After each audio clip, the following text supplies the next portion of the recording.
Universitas Siliwangi.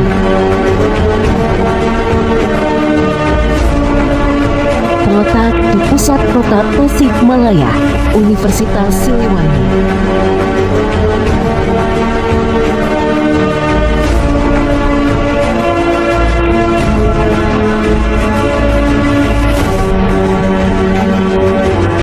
Assalamualaikum warahmatullahi wabarakatuh. Salam sejahtera bagi kita semua. Semoga kita berada dalam lindungan Tuhan Yang Maha Esa. Perkenalkan, nama saya Rizna Amalia Hamzah SEME. Saya dosen jurusan Ekonomi Pembangunan Fakultas Ekonomi dan Bisnis Universitas Siliwangi.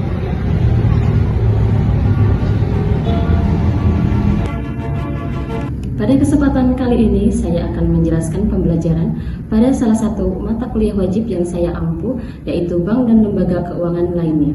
Mata kuliah BLKL memiliki bobot 3 SKS dengan kode KP340150004. Selanjutnya, deskripsi mata kuliah Bank dan Lembaga Keuangan lainnya, yaitu bertujuan untuk memberikan pemahaman konseptual dan aplikatif kepada mahasiswa mengenai peran, fungsi, serta mekanisme operasional bank dan berbagai lembaga keuangan non-bank dalam sistem keuangan nasional dan global. Model pembelajaran yang digunakan adalah problem-based learning dengan pendekatan student-centered learning. Capaian pembelajaran lulusan atau CPL yang dibebankan pada mata kuliah ini disesuaikan dengan standar nasional pendidikan tinggi yang terbagi dalam 4 aspek: 1 aspek sikap, 2 pengetahuan, 3 aspek keterampilan umum, dan 4 aspek keterampilan khusus. 4 aspek ini menjadi tolak ukur utama dalam capaian pembelajaran prodi yang tertuang pada EPS mata kuliah Bank dan Lembaga Keuangan lainnya. Yang pertama, aspek sikap meliputi menunjukkan sikap bertakwa kepada Tuhan Yang Maha Esa, menjunjung tinggi dan menginternalisasi nilai, norma, dan etika akademik, menjadi warga negara yang baik, bertanggung jawab atas pekerjaan di bidang keahliannya, secara mandiri serta unggul dalam aspek soft skill, semangat kemandirian, kejuangan, dan kewirausahaan pada perannya di kehidupan bermasyarakat, berbangsa, dan bernegara. Yang kedua, pengetahuan meliputi menguasai pengetahuan untuk meningkatkan kepekaan kemajuan ilmu pengetahuan dan teknologi. Yang ketiga, keterampilan umum meliputi mampu mengambil keputusan secara tepat dalam konteks penyelesaian masalah di bidang keahliannya berdasarkan hasil analisis informasi dan tata secara mandiri, bermutu, dan terukur. Yang keempat, keterampilan khusus meliputi mampu mengikuti dan mengimplementasikan model atau konsep ekonomi dengan memanfaatkan perkembangan ilmu pengetahuan dan teknologi untuk mencapai luaran kompetensi yang lebih baik. Kemudian diturunkan ke dalam 8 sub CPMK sebagai berikut. Yang pertama, mahasiswa mampu menjelaskan fungsi uang dan peran lembaga keuangan dalam sistem keuangan nasional. Yang kedua, mahasiswa mampu mengidentifikasi dan menganalisis berbagai sumber dana bank serta implikasinya terhadap fungsi intermediasi. Yang ketiga, mahasiswa mampu mengidentifikasi dan mengevaluasi strategi penyaluran dana dan risiko dalam alokasi dana oleh bank. Yang keempat, mahasiswa mampu menjelaskan teori-teori suku bunga dan menerapkannya dalam analisis ekonomi makro dan keuangan. Yang kelima, mahasiswa mampu membedakan jenis jasa bank serta menjelaskan peran dan fungsi Bank Indonesia dalam stabilitas keuangan. Yang keenam, mahasiswa mampu mengidentifikasi dan membandingkan produk dan layanan lembaga keuangan bank dan non-bank. Yang ketujuh, mahasiswa mampu menjelaskan fungsi Bank Dunia atau ADB atau IMF serta menganalisis perannya dalam proyek pembangunan. Kedelapan, mahasiswa mampu menyusun analisis komprehensif tentang kontribusi lembaga keuangan terhadap perekonomian. Selanjutnya, saya akan menjelaskan materi mata kuliah BLKL terdiri dari 12 materi yang akan mahasiswa dapatkan pada 15 pertemuan perkuliahan. Diawali dengan pendahuluan, yaitu menjelaskan silabus dan ruang lingkup mata kuliah BLKL. Kemudian materi yang pertama, yaitu fungsi uang dan peran lembaga keuangan dalam sistem keuangan nasional. Materi yang kedua, sumber dana bank. Materi yang ketiga, kegiatan mengalokasikan dana. Materi yang keempat, teori suku bunga. Materi yang kelima, jasa-jasa bank lainnya. Tugas dan peran Otoritas Moneter Bank Indonesia, peran OJK Otoritas Jasa Keuangan, serta peran LPS Lembaga Penjamin Simpanan. Kemudian materi keenam, produk lembaga keuangan non-bank yaitu leasing atau sewa guna. Yang ketujuh, pembiayaan konsumen dan koperasi. Materi ke-8, asuransi. Materi ke-9, factoring. Materi ke-10, modal ventura. Materi ke-11, pegadaian dan kartu plastik. Dan materi yang terakhir yaitu materi lembaga keuangan internasional, fungsi dan peran Bank Dunia, Bank Pembangunan Asia, atau serta peran IMF yaitu International Monetary Fund. Selanjutnya, sumber atau referensi yang digunakan yaitu buku karya Kashmir, bank dan lembaga keuangan lainnya. Selanjutnya, penilaian atas pemenuhan CPL. Mata kuliah BLKL mengacu pada pedoman peraturan akademik jurusan Ekonomi Pembangunan, di mana komponen dan bobot penilaian dibuat dalam presentase sebagai berikut. Yang pertama, kehadiran dan sikap 10%, yang kedua, tugas 15%, yang ketiga, proyek 30%, yang keempat, UTS 20%, dan yang terakhir, UAS 20%. Demikian penjabaran terkait tridharma dalam bidang pengajaran pada mata kuliah BLKL, dan selanjutnya akan ditayangkan cuplikan pembelajaran pada mata kuliah BLKL sebagai berikut. Selamat menyaksikan. Warahmatullahi wabarakatuh. Baik, saya ucapkan terima kasih kepada teman-teman semua untuk kelas A ya, gitu ya, sudah hadir pada pertemuan mata kuliah bank dan lembaga keuangan lainnya di pertemuan kedua. Yang materi yang akan dijelaskan hari ini yaitu terkait apa? Ya, kita lihat dulu di slide-nya ya. Nah, kita ke pendahuluan dulu ya, ke ruang lingkupnya dulu. Nah, di pendahuluan ini ada ada dunia bisnis ya, kemudian ada modal dan dana. Nah, ini maksudnya apa ya? Apakah dunia bisnis mempengaruhi modal atau dana ya, atau sebaliknya modal dan dana ini mempengaruhi dunia bisnis gitu ya. Nah, ini mana ya? Jadi sebetulnya ya bisa keduanya, bisa dunia bisnis mempengaruhi modal gitu ya.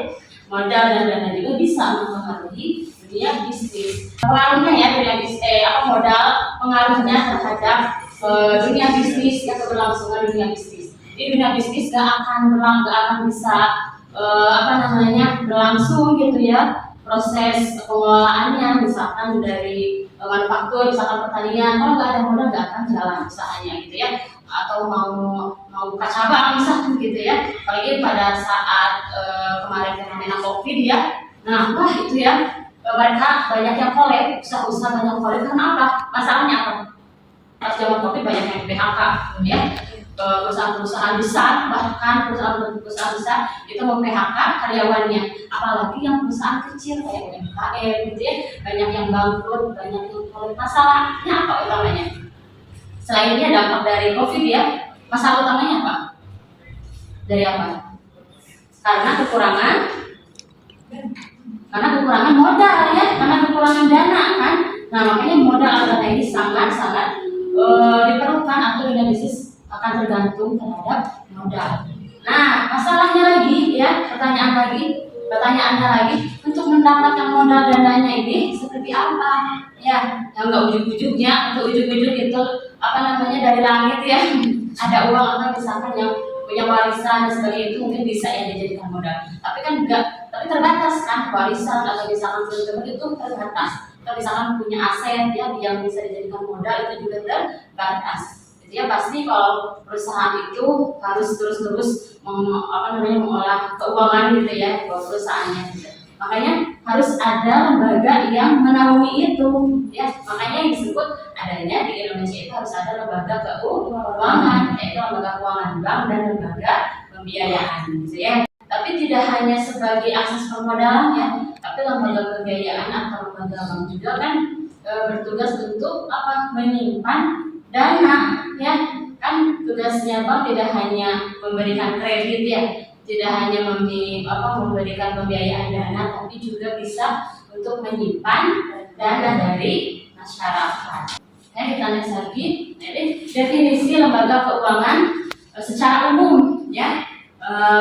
Lembaga keuangan secara umum adalah perusahaan yang bergerak di bidang keuangan. Jadi kalau teman-teman, bank itu perusahaan atau institusi atau apa gitu ya. Nah, jadi bank juga sama. bank juga merupakan perusahaan. Jadi yang termasuk ke dunia bisnis juga si bank ini, tapi bergerak di bidang keuangan gitu ya. Yang dimana nanti mungkin dari sisi modalnya dari mana itu mungkin berbeda gitu ya. Kemudian pengolahannya nanti berbeda.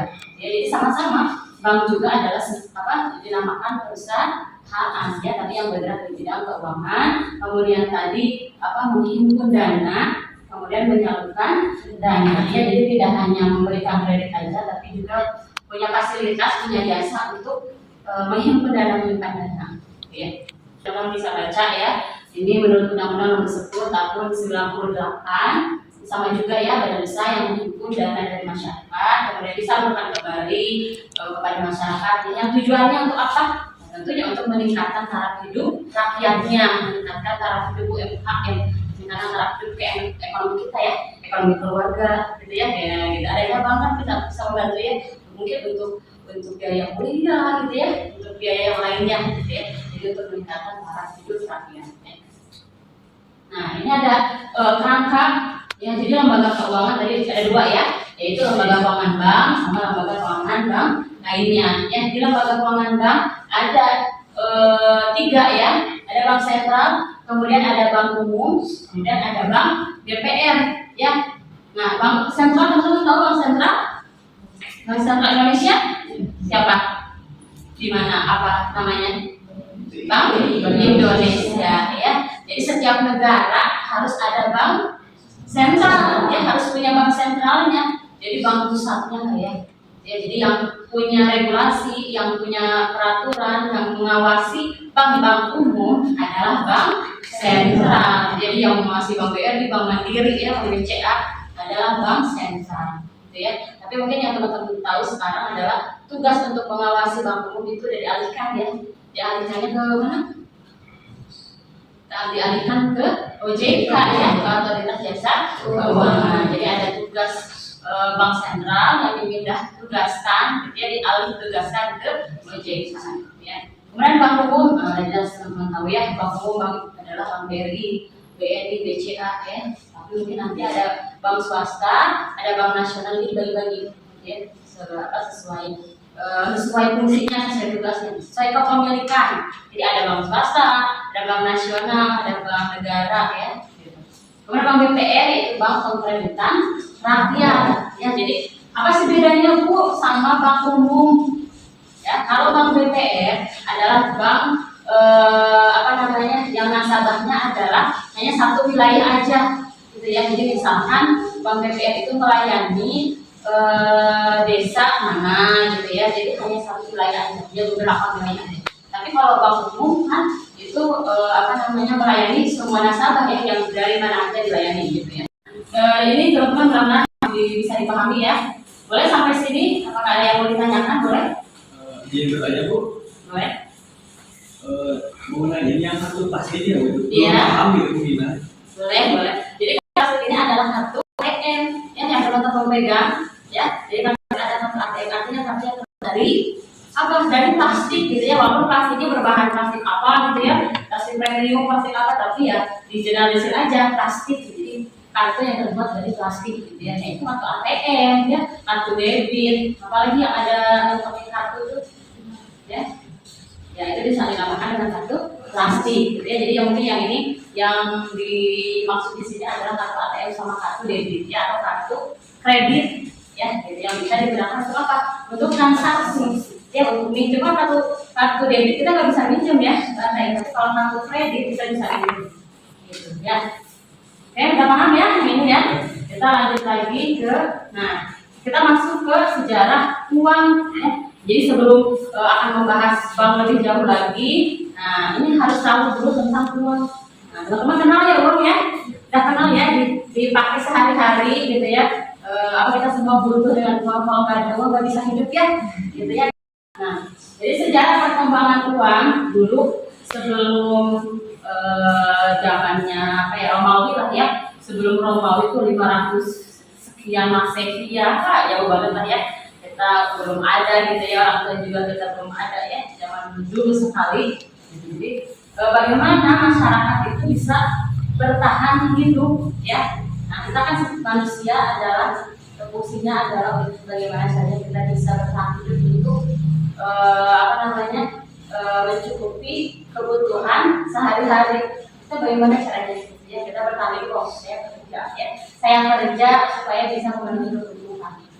Jadi ini disebut dengan sistem prabarter ya, atau sebelum barter. Jadi mereka bagaimana untuk memenuhi kebutuhan hidupnya adalah dengan berburu. Setelah tahapan prabarter gitu ya, mungkin yang manusia kan berkembang ya, berubah, pemikirannya berubah, teknologi juga berkembang gitu ya, orang-orang pintar bermunculan gitu ya, jadi pemikirannya berubah gitu ya, makanya perkembangan juga berubah, akhirnya masuk ke tahapan perdagangan barter gitu ya. Jadi teman-teman silahkan bisa baca lagi ya nanti.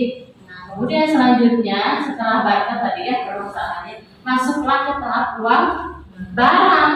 Ya, jadi setelah barter ya tadi dia berkembang lagi, pemikiran masyarakatnya mulai bermunculan para ahli ekonomi. Jadi gimana nih gitu ya, mungkin zaman kerajaan dulu ya. Nah masuklah ya setelah tahapan uang barang ini masuk ke tahap uang logam. Nah ada perak ya, ada emas, makanya ada standar emas ya di abad ke-20. Jadi emas itu kalau masih ingat ya teman-teman, di sejarah pemikiran ekonomi ya, ada zaman merkantilis ya. Jadi di zaman merkantilis itu adalah zaman yang menganggap bahwa kesejahteraan masyarakat, kesejahteraan negara itu dilihat dari banyaknya emas, banyaknya perak. Nah ini masih ada di zaman abad ke-20. Jadi emas ini dijadikan sebuah cerminan kekayaan lah gitu ya. Nah ini dijadikan bahan untuk uang ya, atau uang logam ya. Selanjutnya, nah ini bisa teman-teman lihat sejarah uangnya di abad ke-6 ya, ada di bangsa Libya itu namanya starter, uang logam. Kemudian di zaman ini sebelum Masehi ya oleh Croesus, oleh bangsa Yunani. Kemudian masuk ke uang kertas ini di dinasti abad ke-11 ya oleh Cina gitu ya. Ini awal-awalnya ada uang kertas kayak gini. Jadi ini belum masuk ke Indonesia dulu, karena dulu kan kita dijajah ya, kita dijajah oleh Belanda, lagi di Jepang ya, yang lainnya gitu ya. Jadi mereka bawa uang mereka masing-masing ke kita gitu ya. Jadi kita belum punya uang dulu, sebelum merdeka kita nggak punya yang namanya uang untuk transaksi gitu ya. Kita Indonesia setelah merdeka baru kita menentukan, pemerintah gitu ya, alat tukar atau uang gitu ya Indonesia gitu ya, pengertian dari uang. Nah sebelum saya jelaskan, coba teman-teman ada yang bisa menjelaskan apa itu uang? Coba pendapat teman-teman aja, apa sih uang itu? Apa? Alat tukar. Alat tukar ya. Coba yang lain. Yang diterima secara umum gitu dalam batas jual beli barang dan jasa. Oke, alat apa tadi? Alat pembayaran. Oke, berarti yang dinamakan uang itu berarti segala sesuatu yang bisa diterima secara umum ya. Yang bisa secara umum tuh enggak hanya Indonesia aja teman-teman, tapi negara lain juga yang mengakui uang kita gitu ya, bahwa uang rupiah itu adalah uangnya Indonesia. Jadi nggak hanya sama kita aja diterima ya, tapi juga oleh negara-negara lain. Karena kan ketika pertukaran perdagangan internasional ya, kita kan bisa menukarkan di sana ya, di Singapura, di mana sana. Kalau nggak diterima gimana? Ya nggak bisa dong. Makanya harus diterima secara umum, tidak hanya sama kita aja ya. Setelah ada uang, nah ini sebagai satuan nilai.